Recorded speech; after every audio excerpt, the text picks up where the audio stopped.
တောင်ကိုရီးယားနိုင်ငံအရေးပေါ်စစ်အုပ်ချုပ်ရေးကိစ္စရပ်ကိုတာဝန်ယူစုံစမ်းစစ်ဆေးတဲ့အထူးရှင်းနေအဖွဲ့က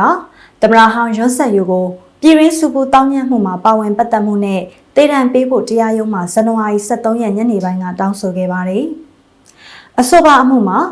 အခြားတရားခံတဦးဖြစ်တဲ့ကာကွယ်ရေးဝန်ကြီးဟောင်းဂင်ယုံဟွန်းကိုလည်းထောင်ဒဏ်တစ်သက်တစ်ကျွန်းချမှတ်ဖို့တောင်းဆိုခဲ့ပါတယ်။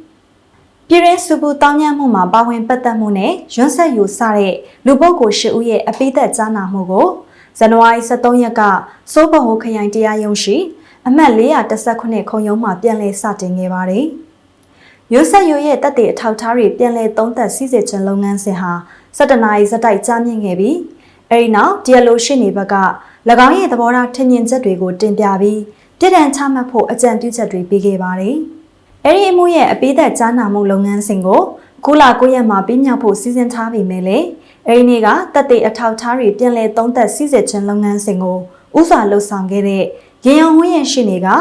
ကြားနာမှုမှာနှောင့်နှေးစေတဲ့နည်းဗျူဟာသုံးခဲ့တာကြောင့်ရွန်းဆက်ယူရဲ့တပ်တွေအထောက်အထားတွေပြန်လည်သုံးသပ်စစ်ဆေးခြင်းနဲ့ပြပကအာယုံစူးစိုက်မှုအမြင့်ဆုံးဖြစ်တဲ့ပြည်ထန်ချမှတ်ဖို့အကြံပြုချက်စတဲ့လုပ်ငန်းစဉ်တွေပြီးမြောက်မှုမရှိခဲ့ဘူးလို့သိရပါတယ်။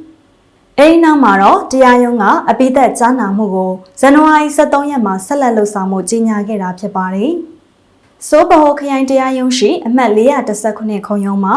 အရင်က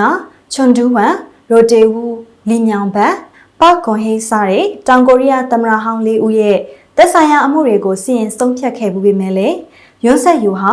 ချွန်ဒူးဝမ်ရိုတေဝူပြီးနောက်နှစ်30နီးပါးအကြာမှာပြည်ရင်းစုပူတောင်းညှက်မှုနဲ့ဆက်ဆက်တဲ့တန်တရားဖြစ်ပထမဆုံးဒီခုံရုံးမှာရုံးတင်စစ်ဆေးခံရတဲ့သမ္မတဟောင်းဖြစ်ပါတယ်